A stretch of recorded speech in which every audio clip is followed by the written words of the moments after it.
homeless man pays for an elderly woman's pastries after she's kicked out of a bakery. And the next day, he's surrounded by people in suits. The sun had barely risen over the city skyline when Jack Thompson awoke, feeling the cold pavement against his back. Beside him, curled up under a tattered blanket, slept his 10-year-old daughter, Emily. Jack observed her for a moment, marveling at how, even in the harshest circumstances, she maintained that peaceful expression on her face. "Good morning, my little warrior," whispered Jack, gently stroking Emily's hair. The girl slowly opened her eyes, blinking in the dawn light. "Good morning, Dad," she replied with a sleepy smile. "Is today the day?" Jack nodded, remembering the promise he had made to his daughter. Today they would try to buy a fresh loaf of bread from the neighborhood bakery, a luxury they could rarely afford. "Yes, sweetheart, today's the day." As they gathered their few belongings, Jack couldn't help feeling a pang of guilt. How had they ended up like this? Just 3 years ago, they had a roof over their heads and food on the table. But life can take unexpected turns, and a series of bad investments and wrong decisions had left them with nothing. They walked through the city streets, Jack greeting other homeless people he knew, sharing that silent camaraderie of those who understand the weight of living on the margins of society. Emily, for her part, looked at everything with curious eyes, finding beauty in the small details that most people overlooked.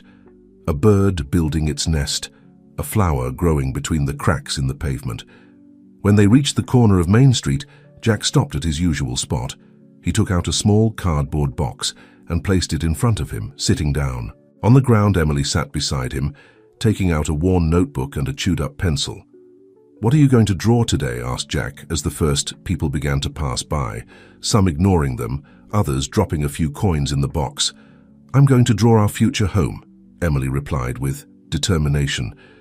"With a garden full of flowers and a kitchen where you can make your famous spaghetti." Jack felt a lump in his throat. His daughter's unbreakable hope was what kept him going day after day. "It's a beautiful drawing, my love. Someday we'll make it a reality." The hours passed slowly. The sun rose high in the sky, bringing the midday heat. Jack counted the coins in the box. Barely enough to buy a loaf of bread, but it was better than nothing. "Come on, Emily," he said, standing up and stretching his stiff muscles. "It's time to fulfill our promise." They walked to the bakery. The aroma of freshly baked bread filling the air as they approached Emily gave a little jump of excitement when she saw the cakes in the window display. And Jack had to remind himself that someday he would be able to buy her one. As they entered the bakery, the contrast between their appearance and the cozy atmosphere of the place was evident. Some people looked at them with suspicion, others with pity. Jack squeezed Emily's hand, giving her strength. It was then that they noticed the commotion near the counter. An elderly woman with white hair tied in a tight bun and dressed in worn but clean clothes was arguing with the bakery manager. "I assure you I forgot my wallet at home," the woman was saying, her voice shaky but dignified. "I can come back later to pay, or if you prefer I can wash the dishes in exchange for the coffee and bread I've already consumed." Tao, manager, a burly man with a flour-stained apron, snorted disdainfully. "Do I look like a fool to you, ma'am? We don't accept beggars here. Either you pay or you leave right now." The old woman paled at the manager's aggressive tone, and Jack felt a pang of empathy. He knew all too well the humiliation of being treated as less than human. Without thinking twice, Jack approached the counter. "I'll pay for what she owes," he said firmly. The manager looked him up and down with contempt. "You don't make me laugh, you can barely feed yourself." Jack felt Emily squeeze his hand and he heard her whisper, "Dad, it's all we have." With a smile full of tenderness, Jack crouched down to look his daughter in the eyes. "Sometimes it's more important to help than to have, my love." Then, turning to the manager, he took the coins out of his pocket. "This should cover what the lady... those and maybe a loaf of bread for us." The old woman, with tears in her eyes, tried to refuse the offer. "I can't accept you need it more than I do." Jack shook his head. "No one should be treated this way, I've got this." The manager, visibly uncomfortable with the situation, reluctantly took the coins and handed them a loaf of bread. The old woman, still moved, introduced herself. "I'm Margaret Williams. I don't know how to thank you for your kindness. Please let me invite you for coffee at my house so I can repay you." Jack was about to politely decline when Emily tugged on his sleeve. "Dad, can we go? It's been so long since we've had real coffee." Looking at his daughter's hopeful eyes and Margaret's kind expression, Jack nodded. "It would be our pleasure, Mrs. Williams." As they left the bakery, Jack couldn't imagine how this simple act of compassion would change the course of their lives. Fate sometimes has mysterious ways of rewarding kindness. Margaret led them through the city streets, gradually moving away from the bustle of downtown towards a quieter neighborhood. Jack noticed how the houses became larger and better maintained, and he couldn't help feeling a twinge of discomfort. What was a woman who lived in this neighborhood doing, forgetting her wallet in a downtown bakery? "It's here," said Margaret, stopping in front of a two-story house with a small garden in front. The paint was a bit faded, and the garden needed care, but it was still more than Jack and Emily had had in years. As they entered, the aroma of old books and dried flowers enveloped them. Margaret led them to a cozy living room where she invited them to sit on a worn but comfortable sofa. "Please make yourselves at home," said Margaret with a warm smile. "I'll prepare some coffee and maybe I can find some cookies." While Margaret disappeared into the kitchen, Emily looked around with wonder. "Dad, did you see how many books there are? And look at those photos." Jack followed his daughter's gaze to a wall covered with framed photographs. In them he saw a younger Margaret smiling, often accompanied by a kind-looking man and a boy who grew older through the images. Margaret returned with a tray, the aroma of freshly brewed coffee filling the room. "I hope you like it. It's not much, but it's with love." As they shared coffee and cookies, Margaret told them her story. She had been a literature teacher for decades, and her husband, now deceased, had been a respected lawyer. Her son, Anthony, was following in his father's footsteps in the legal world. "But life takes many turns," said Margaret with a sigh. "A few years ago we lost almost everything in a bad investment. My pension is barely enough to maintain this house, which is all we have left from better times."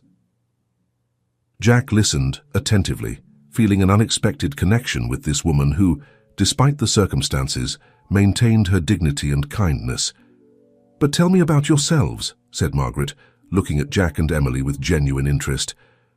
"How is it that two such kind souls find themselves in such a difficult situation?" Jack hesitated for a moment, but something in Margaret's understanding gaze encouraged him to share. He told them about his past as a small business owner, how he had tried to expand his business with a loan, and how everything had come crashing down when the market collapsed. "We lost the house, the business, everything," said Jack, his voice filled with emotion. "Since then, we've been trying to get by, but it's hard when a society sees you as invisible." Emily, who had been listening in silence, added, "But Dad always says that as long as we're together, we have everything we need."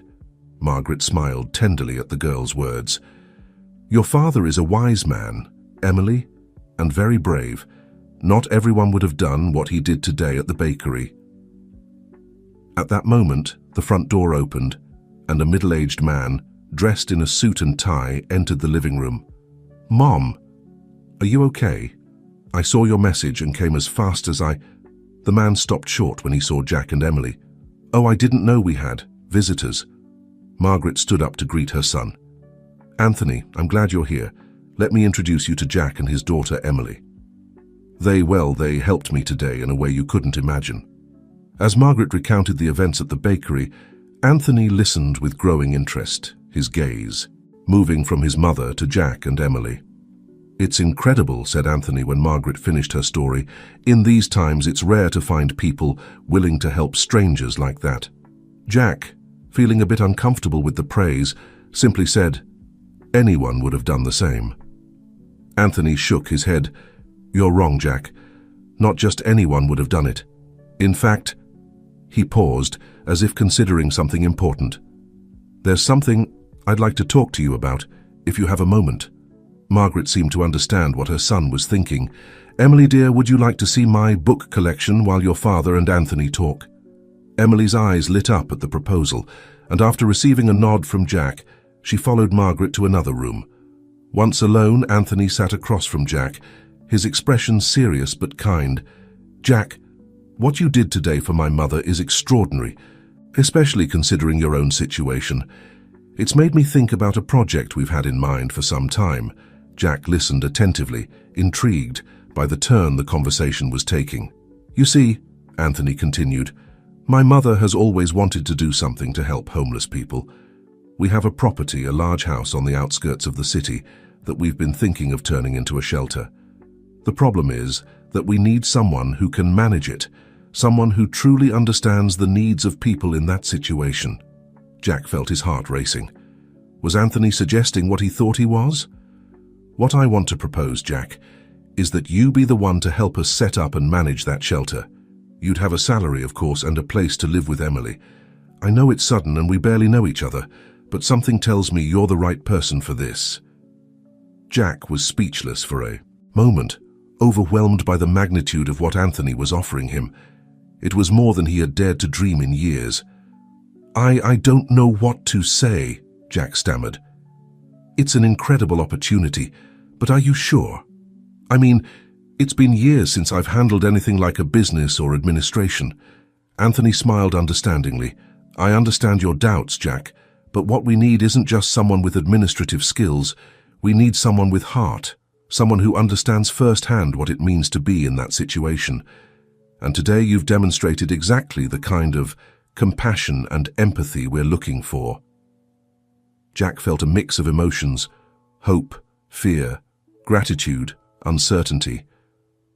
"I'd need to think about it," he finally said, "and talk it over with Emily. She's my priority in all of this." Anthony nodded understandingly. "Of course, Jack. Take all the time you... I need to think it over. It's an important decision, and I understand that you want to consult with Emily." At that moment, Margaret and Emily returned to the living room, the girl with an old book in her hands and a radiant smile on her face. "Dad, look, Mrs. Williams lent me this storybook. She says I can keep it as long as I want," Emily exclaimed, showing Jack the book. Jack looked at Margaret gratefully. "That's very kind of you, Mrs. Williams." Margaret waved her hand, downplaying it. "Please call me Margaret. And it's a pleasure to be able to share the love of reading with this very intelligent young lady." Anthony observed the scene with a smile. "Well, I think it's time for us to go, isn't it, Mum? Jack and Emily need time to talk." Margaret nodded and turned to Jack and Emily. "You've been wonderful company. Please come back whenever you want. And Jack, think about what Anthony has told you. I believe you could make a big difference in many people's lives." As they said goodbye at the door, Jack felt a mix of emotions he hadn't experienced in years. Hope, fear, gratitude, all mingled inside him as he took Emily's hand and they began their journey back to the streets that had been their home for so long. "What did you talk about with Mr. Anthony, Dad?" Emily asked as they walked. Jack took a deep breath, searching for the right words. "Well, my love, Mr. Anthony made me a very interesting proposal. He offered us a job and a place to live." Emily's eyes widened. "Really? We wouldn't have to sleep on the street anymore. Could I go to school again?" The excitement in his daughter's voice made Jack feel a lump in his throat. "Yes, honey, that's what they're offering us, but it's a very important decision, and I wanted to talk it over with you first." They stopped at a small park and sat down on a bench. Jack looked into his daughter's eyes, marveling once again at the strength and maturity he saw in them. "Emily, you know I've always tried to teach you the importance of being cautious, of not blindly trusting in the promises of others. We've been through very difficult times, and I don't want us to have false hopes." Emily nodded, her expression serious.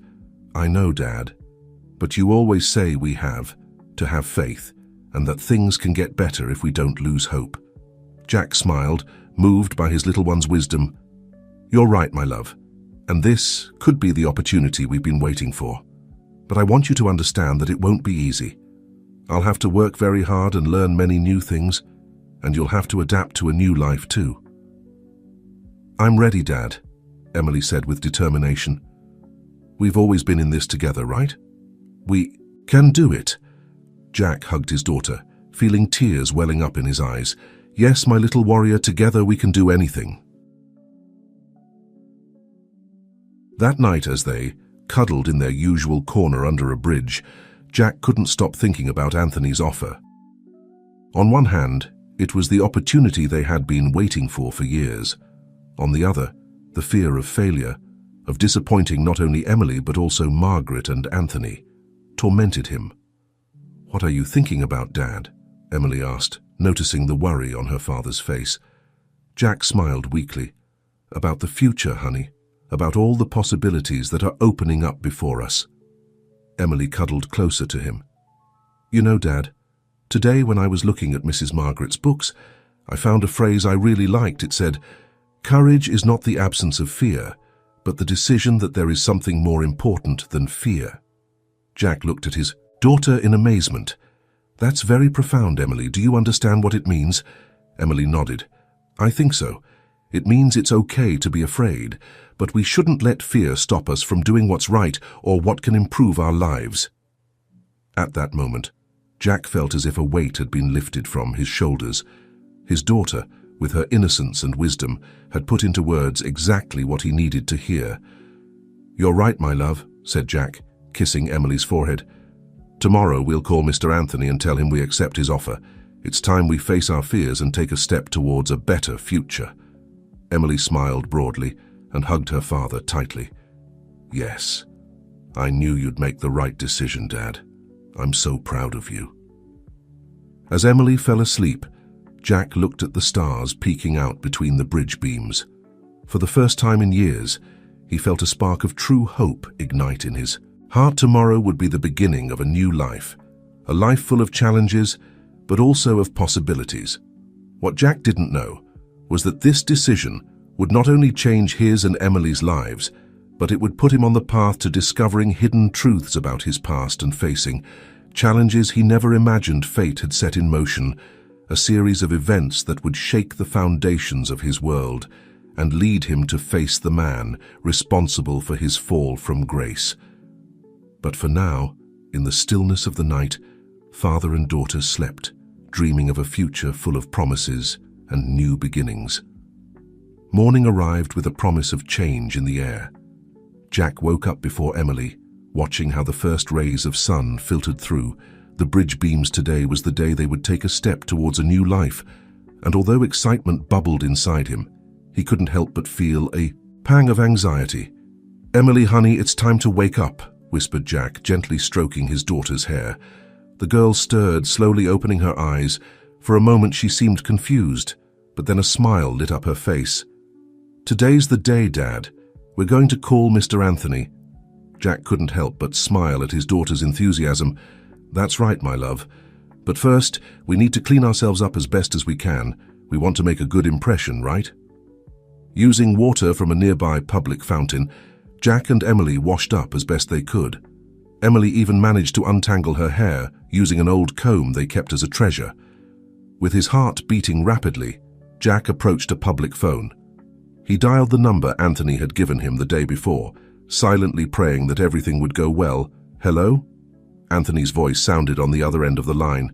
"Good morning, Mr. Anthony. It's Jack from yesterday." "Jack, it's good to hear from you. Have you thought about our proposal?" Jack took a deep breath. "Yes, sir. In fact, Emily and I have decided to accept your offer, if it's still available, of course." The joy in Anthony's voice was palpable. "Excellent news, Jack. Of course the offer still stands. In fact, how about we meet in an hour at the cafe across from the Central Park? We can discuss the details and then go see the property." After agreeing on the meeting place, Jack hung up the phone, feeling as if he were in a dream. Emily, who had been listening attentively, jumped with excitement. "See, Dad, everything's going to be all right." Jack hugged his daughter, allowing himself for the first time in a long time to feel genuine hope. "Yes, my love, I think you're right." An hour later, Jack and Emily were nervously waiting in front of the cafe. When they saw Anthony approaching, Emily squeezed her father's hand. "Good morning." Anthony greeted them with a warm smile. "I'm very glad to. See you. How about we go inside and have something to eat while we talk?" Once seated at a table, with Emily enjoying a hot chocolate and a croissant, courtesy of Anthony, they began to discuss the details of the job and the new life that awaited them. The property is about 30 minutes from the city, Anthony explained. It's a large house with several acres of land. It will need some work to turn it into a functional shelter, but I think it has a lot of potential. Jack listened attentively, nodding. It sounds like a great project. But I must be honest, Anthony. It's been years since I managed anything like this. I'm not sure I'm up to it. Anthony looked at him with understanding. Jack, I understand your doubts. But what we need is someone with heart, someone who truly understands the needs of homeless people. Administrative skills can be learned. In fact, my mother and I will be there to support you in everything you need. Emily, who had been listening silently, chimed in. My dad can do it, Mr. Anthony. He's the hardest working and kindest man I know. Anthony smiled at the girl's words. I'm sure he is, Emily, and you'll be a great help too, right? Emily nodded enthusiastically. Yes, I can help organize things and maybe read stories to other kids who come to the shelter.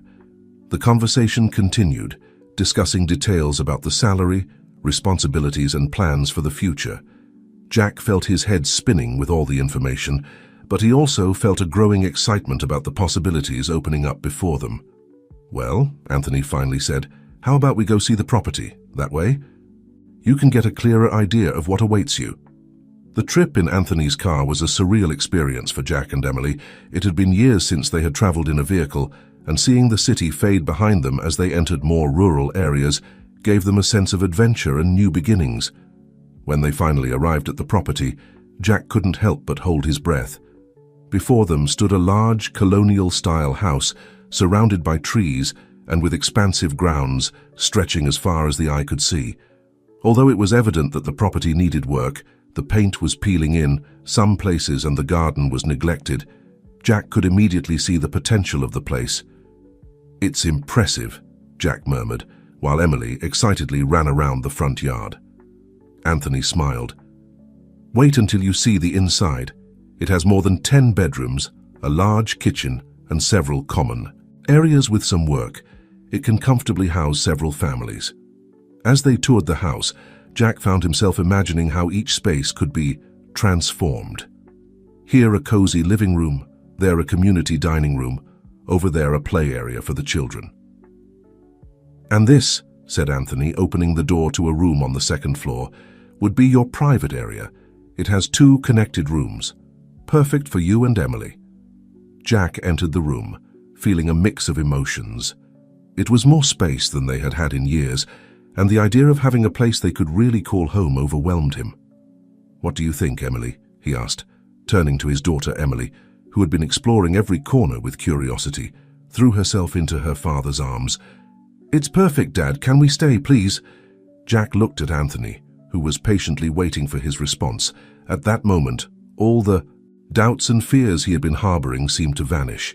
Yes, it would be a challenge. Yes, there would be a lot of work to do. But for the first time, in a long time, Jack felt they were exactly where they were meant to be. Yes, he finally said, his voice filled with emotion. We'll stay. The following days were a whirlwind of activity. With the help of Anthony and Margaret, Jack began to immerse himself in the details of how to run a shelter. There was so much to learn, from how to handle the budget to how to coordinate with social services and other charitable organizations. Emily, for her part, adapted to her new life with an ease that surprised everyone. Soon, she was enrolled in the local school, eager to catch up with her studies. She spent the afternoons helping Margaret organize clothing and food donations that were beginning to arrive for the future Shelter One. Afternoon, while Jack was reviewing some documents in the kitchen, he heard laughter coming from the garden. When he looked out, he saw Emily and Margaret planting flowers in a small vegetable patch. Look, Dad, Emily shouted excitedly. We're making a garden. Mrs. Margaret says that when the shelter is ready, we can teach other kids how to take care of the plants. Jack smiled, feeling a warmth in his chest. It was amazing how, in such a short time, this place had begun to feel like a real home.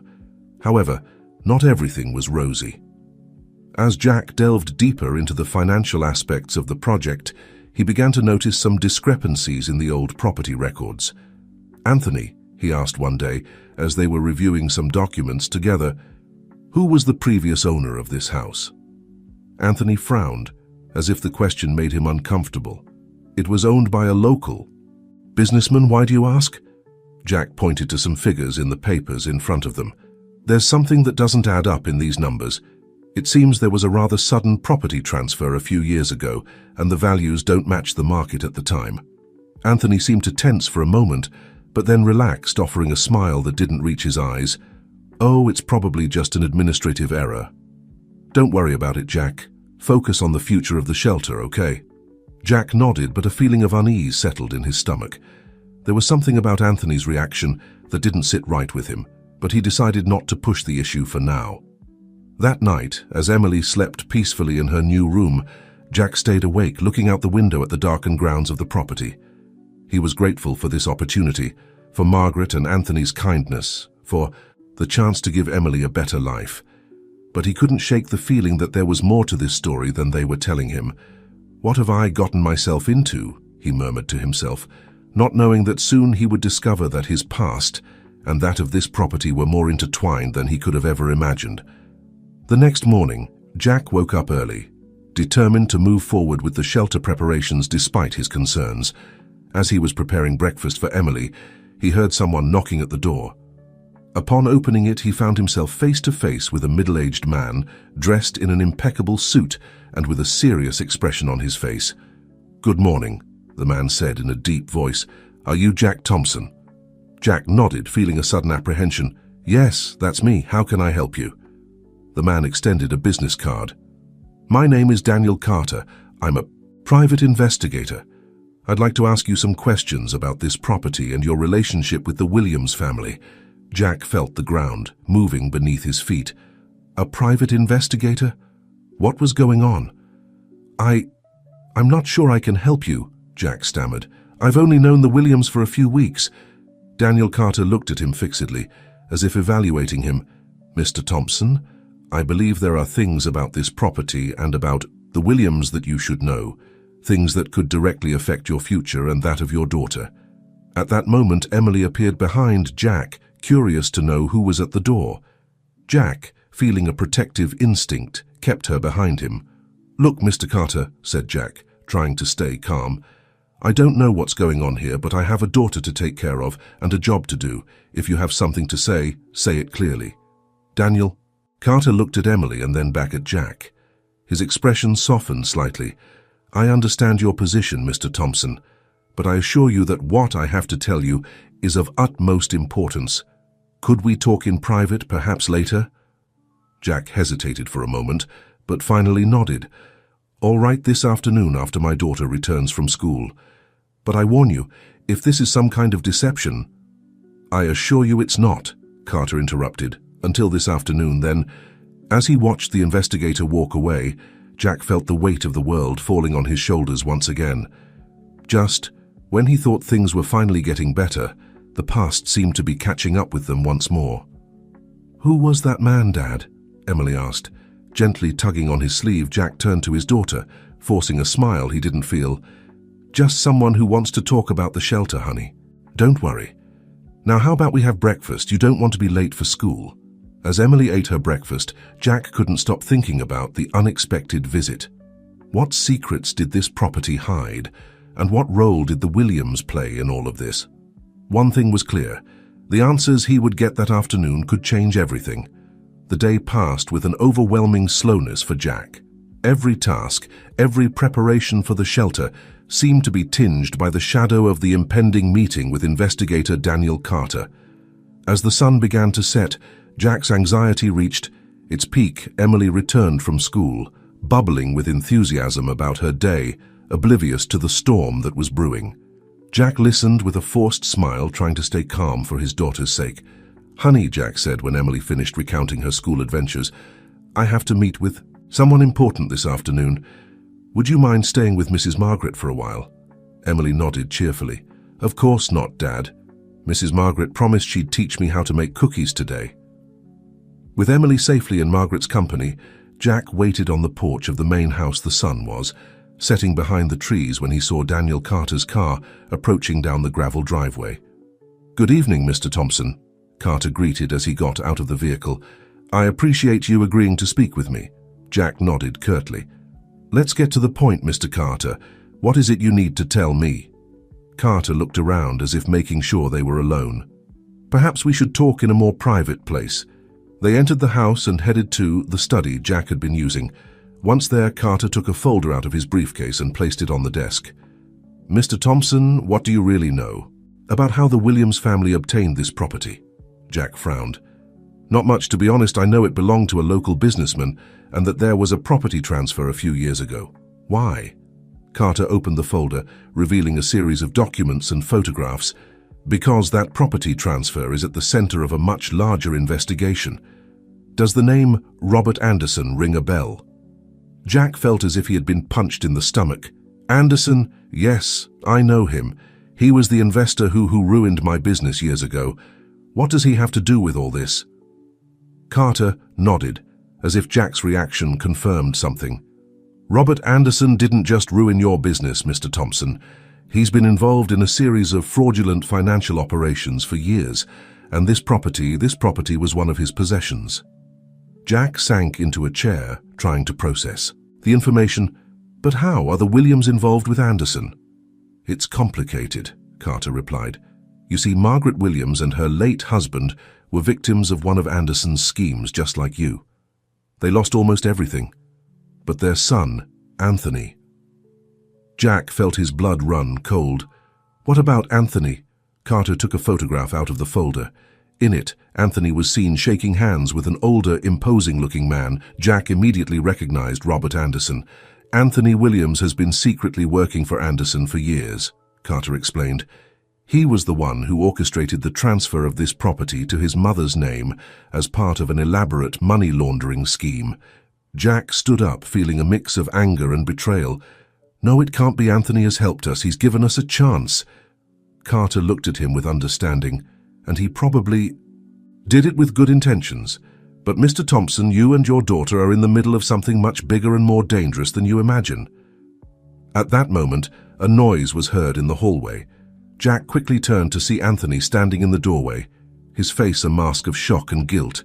Jack? Anthony began, but stopped when he saw Carter. What's going on here? Carter stood up, facing Anthony. I think it's time you tell Mr. Thompson the truth, Mr. Williams. The whole truth. The silence that followed was deafening. Jack looked from Anthony to Carter, feeling that the world he had begun to build was crumbling around him. Anthony, with slumped shoulders, entered the room and closed the door behind him. Jack, I'm sorry. I never wanted things to come to this point. Is it true? Jack asked, his voice barely a whisper. Do you work for Anderson? Anthony nodded. Slowly, yes, but it's not as simple as it seems. Let me explain. Over the next hour, Anthony revealed a story that left Jack stunned. He explained how, after his family lost everything because of Anderson, he had sworn revenge. He had approached Anderson, gaining his trust with the intention of gathering evidence to bring him to justice. But I got too entangled, Anthony admitted, tears in his eyes. Every time I thought I had enough to bring him down, Anderson took a step forward. And then, when I obtained this property, I thought I could use it for something good, to help people like you and Emily. Jack listened in silence, his mind a whirlwind of emotions. And your mother? Does Margaret know anything about this? Anthony shook his head. No, she has no idea. I've kept her out of it to protect her. Carter, who had been listening attentively, intervened. Mr. Williams, I understand your intentions, but what you've done is illegal, and you've put innocent people in danger in the process. Jack stood up, feeling he needed air. I need to think. This is too much. Just at that moment, the door burst open. Margaret entered, her face a mixture of concern and confusion. What's going on here, Anthony? Who is this man? The tension in the room was palpable. Anthony looked at his mother, then at Jack, and finally at Carter. Mom, I think it's time you knew the truth. The whole truth. As Anthony began to explain the situation to an increasingly horrified Margaret, Jack left the room, needing space to process everything he had discovered. He headed to the garden, where the cool night air helped clear his thoughts. What should he do now? Could he trust Anthony despite his lies? And what did all this mean for the future of the shelter? For Emily's future? As if his thoughts had summoned her, Jack saw Emily approaching from Margaret's house, a smile on her face and a plate of freshly baked cookies in her hands. "Dad, look what Mrs. Margaret and I made," Emily exclaimed, offering him a cookie. Jack took the cookie, feeling a lump in his throat. In the midst of all this chaos and disappointment, his daughter was still a beacon of innocence and joy. Regardless of what he decided to do, he had to protect her. "They're delicious, honey," Jack said, forcing a smile. "How about we go for a walk? There's something important I need to talk to you about." As they walked through the grounds of the property, with Emily chattering happily about her day, Jack struggled internally with how to explain the situation to his daughter. How do you tell a child that the world they were just beginning to build might crumble once again? "Emily," Jack began, stopping and crouching down to be at eye level with his daughter. "Do you remember when I told you that sometimes life presents us with unexpected challenges?" Emily nodded, her expression becoming serious. "Yes, Dad. Like when we had to leave our house." Jack felt a pang of pain remembering those difficult moments. "Exactly, my love. Well, it seems we're facing another one of those challenges now." As Jack explained the situation in the gentlest way possible, omitting the darkest details, Emily listened with a maturity that far exceeded her years. "So, will we have to leave here?" Emily asked, her voice barely a whisper. Jack hugged her tightly. "I don't know, honey. But I want you to know that whatever happens, we'll always be together. You and me against the world, remember?"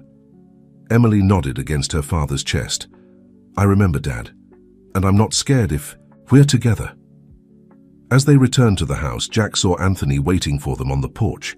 His face showed signs of having cried, and guilt was evident in his eyes. "Jack, Emily," Anthony said softly, "can we talk?" Jack looked at Emily, who nodded bravely. Together they approached Anthony. "I'm so sorry," Anthony began. "I never wanted things to get to this point. I thought I could fix everything, that I could bring justice and help people like you at the same time. But I was wrong." Jack looked at him steadily. "What's going to happen now, Anthony?" Anthony took a deep breath.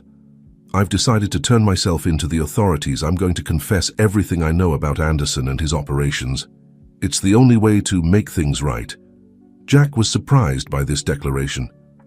"And what will happen to the shelter? To all the people we plan to help?" "That depends on you, Jack," Anthony replied. "Legally, this property now belongs to my mother. She wants the shelter to go ahead, with or without my involvement. The question is, are you willing to stay and continue with the project, knowing all of this?" Jack looked at Emily, who returned his gaze with a mixture of hope and determination in her eyes. Then he thought about all the homeless people who could benefit from the shelter, about the opportunity to make a real difference in the world. "It won't be easy," Jack finally said. "There will be many questions, a lot of distrust to overcome. But if your mother agrees, and if we can make sure everything is done legally and transparently from now on, I think it's worth trying."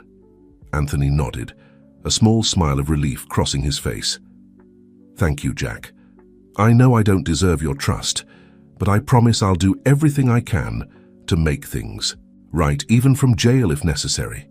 At that moment, Margaret came out of the house, her eyes red from crying, but with an iron determination in her gaze. "Jack, Emily, I want you to know that no matter what happens with Anthony, you will always have a home here. This shelter will become a reality, and it will be a testimony that even from the greatest mistakes, something good can be born." Emily, who had been listening in silence, stepped forward. "Mrs. Margaret, Mr. Anthony, can I say something?" Everyone looked at her, surprised. Emily took a deep breath and said, "My dad has always taught me that we all make mistakes, but what's important is how we fix them. I think we can do something really good here, all together." Emily's words seemed to dissolve some of the tension in the air. Jack hugged her with pride, marveling once again at his little one's wisdom. "You're right, honey," Jack said. "We're going to do something good here together." As the sun set on the horizon, Jack, Emily, Margaret, and Anthony stayed on the porch, united by a strange mixture of sadness, hope, and determination. The road ahead would be difficult, full of legal and emotional obstacles, but also full of possibilities. What none of them knew at that moment was that their decision to go ahead with the shelter would attract the attention not only of the local community, but also of Robert Anderson himself. The powerful businessman, upon learning of Anthony's betrayal and the transformation of his former property into a shelter, would begin to use his influence to stop the project. But for now, in the peace of the sunset, Jack allowed himself to feel a ray of hope. Looking at Emily, he remembered the words she had shared days ago. Courage is not the absence of fear, but the decision that there is something more important than fear. With that idea in mind, Jack prepared to face the challenges that would come. The shelter would not only be a home for those in need, but also a symbol of redemption and hope. The following days were a whirlwind of activity and emotions. As promised, Anthony turned himself in to the authorities, causing a media scandal that shook the community. Margaret, devastated but determined, remained firm in her decision to go ahead with the shelter project. Jack suddenly found himself at the center of a storm, trying to navigate between police investigations, questions from journalists, and curious looks from neighbors. However, his determination did not waver. Every morning, seeing Emily's hopeful smile, he found the strength to carry on. A week after the revelations, Jack was in the shelter's makeshift office, reviewing documents and trying to bring order to the chaos, when Margaret entered with a worried expression. "Jack, we have a problem," she said, dropping into a chair in front of him. "The bank has frozen the accounts associated with the property. They say it's part of the investigation into Anderson's activities." Jack felt a knot forming in his stomach. "What does that mean for us? For the shelter?" Margaret sighed deeply. "It means that, for now, we don't have access to the funds we were going to use for renovations and getting the shelter up and running. We're practically at zero." Jack leaned back in his chair, his mind working at full speed. "There must be something we can do. Have you talked to a lawyer?" "Yes, but they say it could take months to untangle this legal mess, months that we don't have, if we want this shelter to become a reality." At that moment, Emily came running into the office, her eyes bright with excitement. "Dad, Mrs. Margaret, you have to see this." The adults followed the girl to the front porch. There, to their surprise, they found a group of people from the local community. Some were carrying tools, others boxes of supplies, and all had expressions of determination on their faces. A woman stepped forward. "Hello, I'm Sarah Johnson, from the Neighborhood Association. We've been following the story in the news and, well, we wanted to help. We thought that if we all put in a little of our time and effort, we could make this shelter a reality, with or without the bank's help." Jack and Margaret looked at each other, astonished and moved. "But why?" Jack asked. An older man, leaning on a cane, replied, "Because we've all been through hard times at some point, and because we believe this. Community can be better if we take care of each other." Emily tugged on her father's sleeve. "See, Dad, I told you together we can do something really good here." With tears in his eyes, Jack nodded.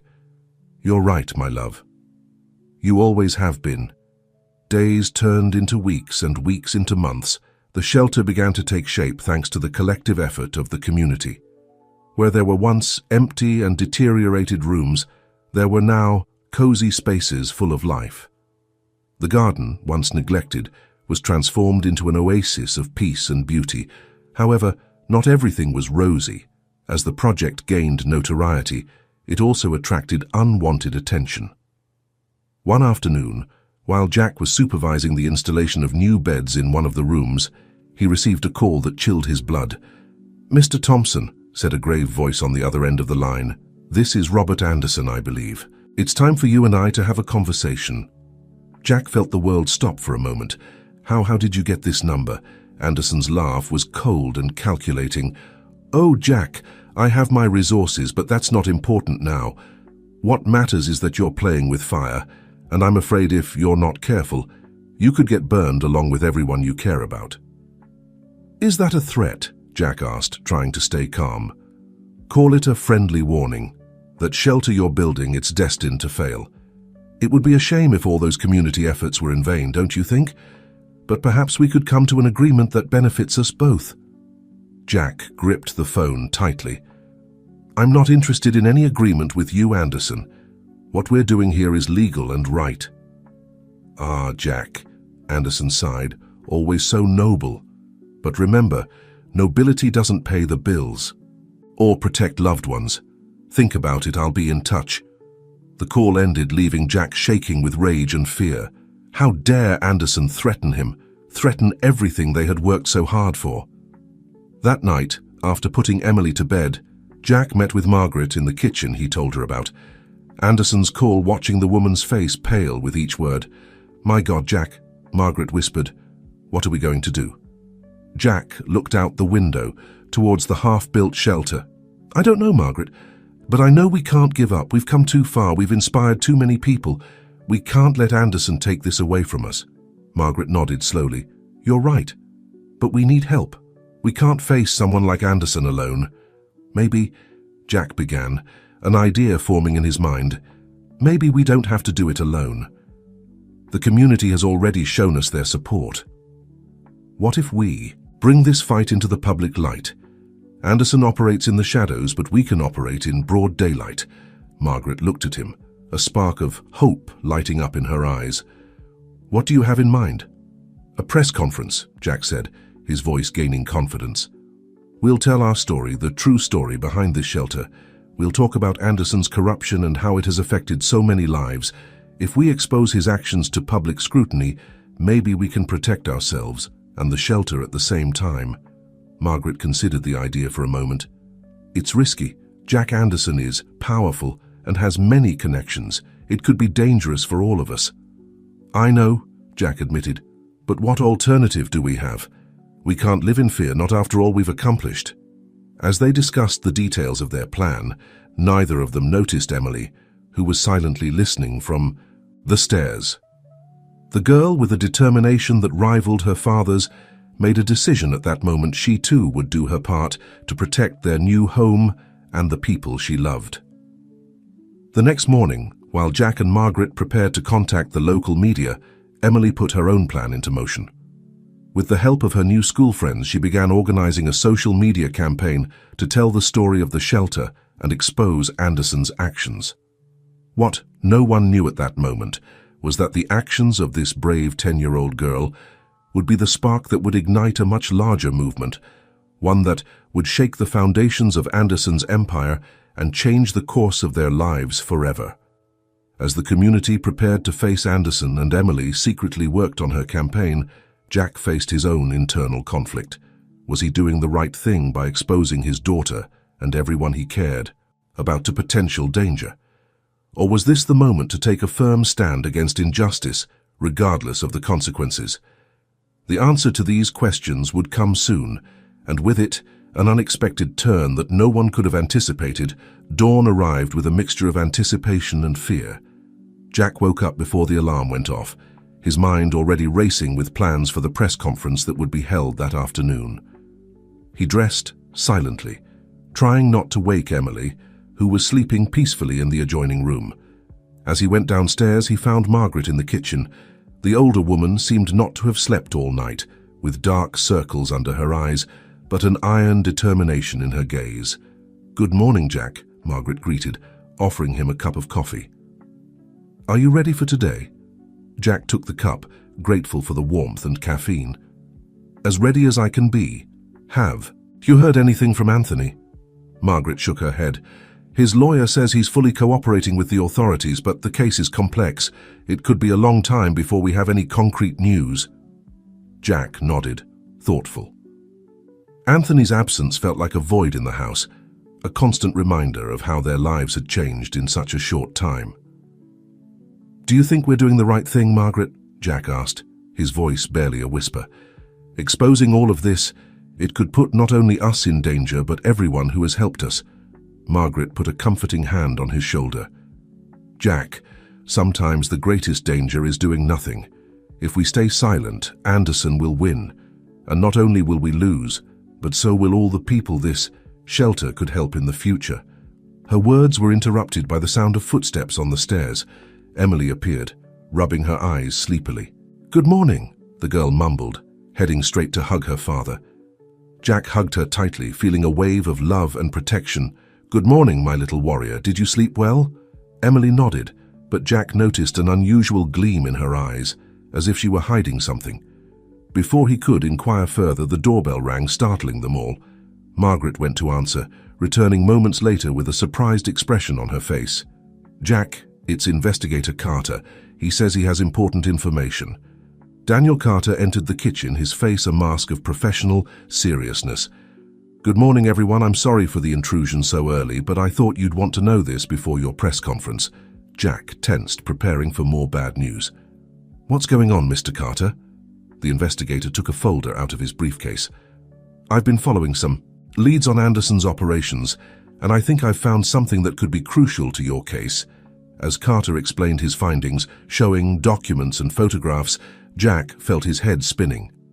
Apparently, Anderson had not only been involved in financial fraud, but also in a network of corruption that extended to the highest levels of local government. "It's incredible," Margaret murmured, leafing through the documents. "With this, we could not only save the shelter, but also bring Anderson to justice once and for all." Emily, who had been listening silently, suddenly spoke up. "That means the bad man can't hurt us anymore, right, Dad?" Jack looked at his daughter, again noticing that strange gleam in her eyes. "That's what we hope, honey. But we still have a lot of work ahead of us." Carter nodded, putting the documents away. "That's right, and you must be careful. Anderson won't give up without a fight. Today's press conference will be crucial." As Carter prepared to leave, Jack accompanied him to the door. "Thank you for all this, Mr. Carter. I don't know how we can repay you." The investigator smiled slightly. "I'm not doing it for money, Mr. Thompson. I'm doing it because it's the right thing to do. Good luck today. I'll be watching." With the new information in hand, Jack and Margaret spent the next few hours preparing for the press conference. They called their allies in the community, reviewed their notes, and rehearsed their statements. Emily, for her part, seemed unusually busy in her room. When Jack went up to check on her, he found her in front of the computer, quickly closing some windows. "Everything okay, honey?" Jack asked, intrigued. Emily nodded with too much energy. "Yes, Dad, I was just doing homework." Jack decided not to push, although part of him suspected his daughter was up to something. "All right, my love, remember that today is an important day. Mrs. Johnson will come to look after you while Margaret and I are at the press conference." Emily pouted. "But Dad, I want to go with you. I want to help." Jack knelt in front of her, taking her small hands in his. "Emily, what we're going to do today is dangerous. I need to know that you're safe, here at home. You help me more by knowing that you're protected." Although Emily seemed to want to argue, she finally nodded. "Okay, Dad, but promise me you'll be careful." "I promise," Jack said, kissing his daughter's forehead. Hours later, Jack and Margaret found themselves in front of a room full of journalists and cameras. Jack's heart was beating hard as he approached the podium. He took a deep breath and began to speak. "Good afternoon, everyone. My name is Jack Thompson, and I'm here today to tell you a story. A story of greed and corruption, but also a story of hope and redemption." As Jack spoke, exposing Anderson's actions and sharing his own experience, he could feel the energy in the room change. The journalists leaned forward, eager for every word the cameras didn't stop recording. Margaret took over, presenting the evidence that Carter had provided. Together, they painted a devastating picture of Anderson's corruption network and how it had affected countless lives. "But today," Jack concluded, "we are here not only to expose these crimes, but to show that there is an alternative. The shelter we are building is proof that, even in the darkest moments, the community can come together and create something beautiful and meaningful." When they finished speaking, the room erupted in questions. Jack and Margaret answered as best they could, feeling more and more confident as the conference progressed. However, their confidence was shaken when a journalist raised his hand and asked, "Mr. Thompson, what can you tell us about the viral video that has been shared on social media this morning? The one showing your daughter Emily talking about the shelter and Anderson's actions." Jack felt the ground opening up beneath his feet. "Video? What video?" The journalist seemed surprised. "Haven't you seen it? It's been shared thousands of times in the last few hours. Your daughter tells the whole story of the shelter and how Anderson has been trying to sabotage it. Margaret, noticing the confusion and growing panic on Jack's face, quickly intervened. "Excuse us for a moment, please." She led Jack to the side of the stage, out of the microphone's reach. "Jack, breathe. We didn't know about this, but we can handle it." Jack nodded, trying to calm himself. "Emily, it must have been what she was doing on the computer this morning. My God, Margaret, what mess has she gotten herself into?" Before Margaret could respond, their phones began ringing simultaneously. It was Mrs. Johnson, Emily's caretaker. "Mr. Thompson." The woman's voice sounded frantic. "I'm so sorry. I only got distracted for a moment, Emily. Emily's gone.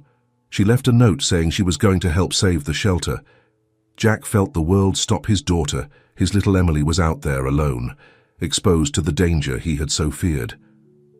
At that moment, as if things couldn't get worse, a commotion was heard at the entrance of the conference room. The security guard seemed to be arguing with someone, and then, to Jack's horror, he saw Robert Anderson enter the room, his face a mask of barely contained fury. "Thompson!" Anderson roared. "This ends now!" Jack suddenly found himself at a crossroads. On one hand, he had to confront Anderson and protect everything they had worked for. On the other, his daughter was somewhere in the city, potentially in danger. As the conference room descended into chaos with journalists shouting questions and cameras frantically filming, Jack made a decision.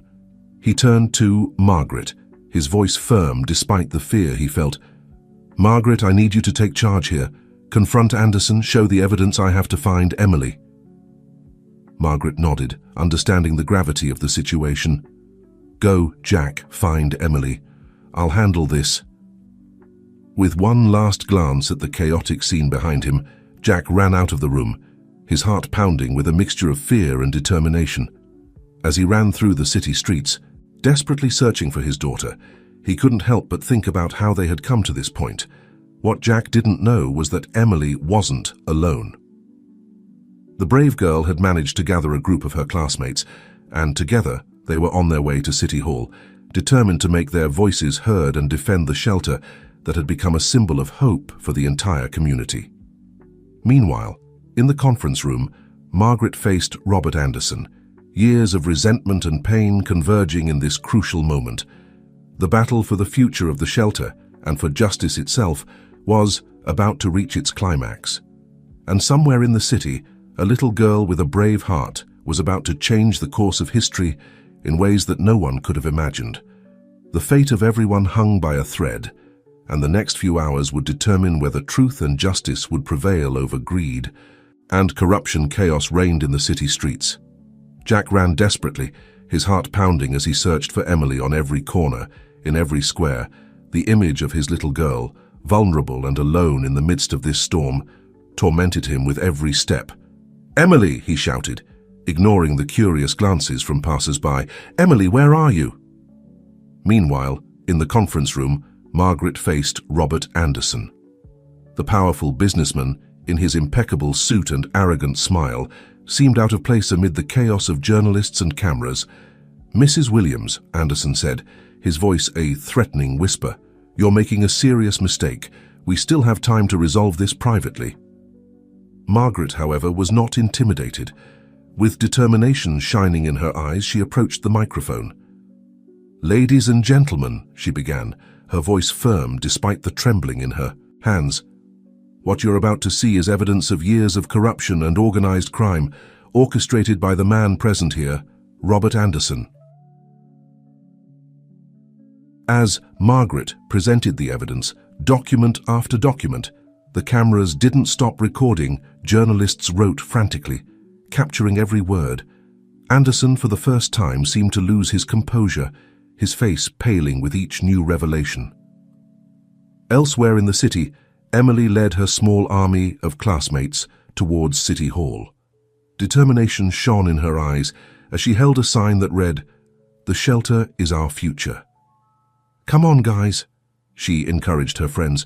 "We have to get to City Hall before it's too late." What Emily didn't know was that her viral video had awakened something in the city. As they advanced through the streets, More and more people joined their march, adults, elderly, other children, all inspired by the bravery of this little girl who dared to face injustice. Jack, following the trail of rumors and sightings, finally heard the clamor of the approaching crowd. His heart skipped a beat when, in the midst of the mass of people, he saw a small figure holding a sign. "Emily!" he shouted, making his way through the crowd. Emily turned at the sound of her father's voice, a mixture of relief and determination on her face. "Dad, you came!" Jack hugged his daughter tightly, tears running down his cheeks. "Emily, my love, I was so worried. Why did you do this?" Emily looked at him, her eyes full of wisdom beyond her years. "Because you taught me that we should fight for what's right, Dad. And this shelter, our new family, is right." At that moment, Jack understood that his daughter was no longer just the child who needed protection. She was a force in her own right, brave and compassionate. "You're right, my little warrior," Jack said, taking Emily's hand. "Come on, we have a city hall to get to." Together, father and daughter led the march to City Hall, the crowd growing with each step. Meanwhile, in the conference room, the situation had taken a dramatic turn. The evidence presented by Margaret was overwhelming. Anderson, cornered, finally lost his composure. "You don't understand," he shouted, his facade of control completely shattered. "I did it all for power, for control. Do you think your little good deeds can change the world? The world belongs to the strong, to those who dare to take what they want." His words, captured by dozens of cameras and microphones, sealed his fate. Within minutes, social media exploded with the video of his confession. It was at that moment that the doors of the room burst open. Jack and Emily entered, followed by a tide of citizens. The already crowded room filled even more with the energy and determination of ordinary people who had decided to take a stand. Anderson, seeing the scene, seemed to deflate. His empire of lies and corruption was crumbling before his eyes. Margaret, with tears of joy in her eyes, hugged Jack and Emily. "You did it," she whispered.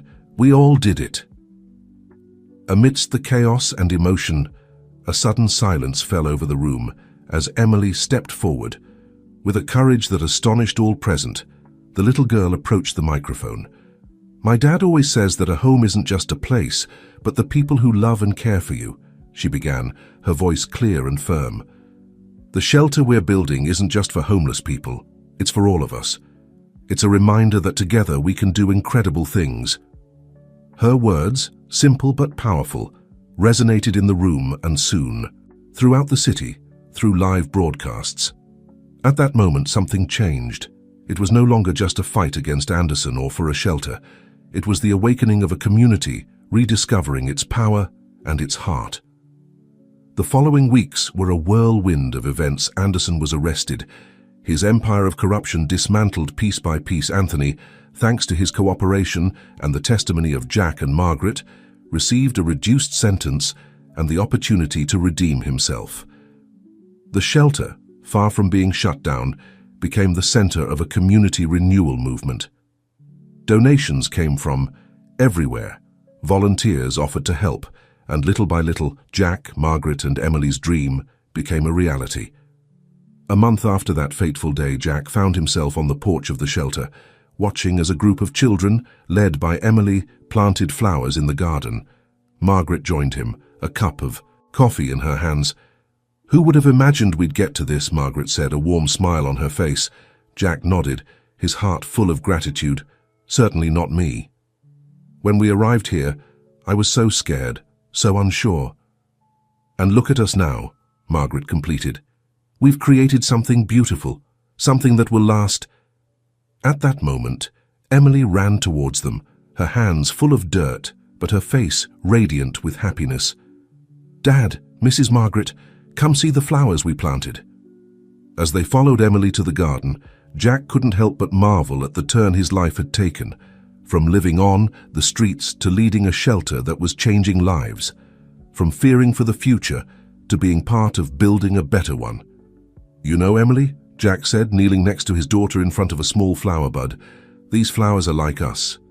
They started small and fragile, but with love, care, and perseverance, they'll grow strong and beautiful." Emily smiled, understanding the metaphor. "And together, Dad, don't forget they grow together, like a family. Jack hugged his daughter, looking at Margaret and all those who now formed part of their extended family. "You're right, my love. Together, always together." As the sun set over the shelter, bathing the garden in a warm golden glow, Jack felt a peace he hadn't experienced in years. They had faced adversity, they had fought against injustice, and they had triumphed. But more than that, they had rediscovered the power of love, community, and hope. The shelter, which was once the symbol of Anderson's corruption, now stood as a beacon of hope for the entire city. A reminder that even in the darkest moments, the light of human kindness can shine brightly, transforming lives and entire communities. And so, as night fell and the first stars appeared in the sky, Jack, Emily, and Margaret stayed in the garden, surrounded by their new family, their hearts full of gratitude and their eyes fixed on a bright future full of possibilities. Somewhere in the city, in a cold and lonely cell, Robert Anderson reflected on the consequences of his actions, perhaps for the first time in his life, understanding the true cost of greed and misused power. And in the streets, in homes, in people's hearts, a new story began to be written. A story of redemption, of second chances, of community, and above all, of unbreakable hope. Because in the end, as Jack, Emily, and Margaret had shown, true power doesn't reside in money or influence, but in the capacity of the human spirit to rise up, to care for others, and to create a better world, one act of kindness at a time.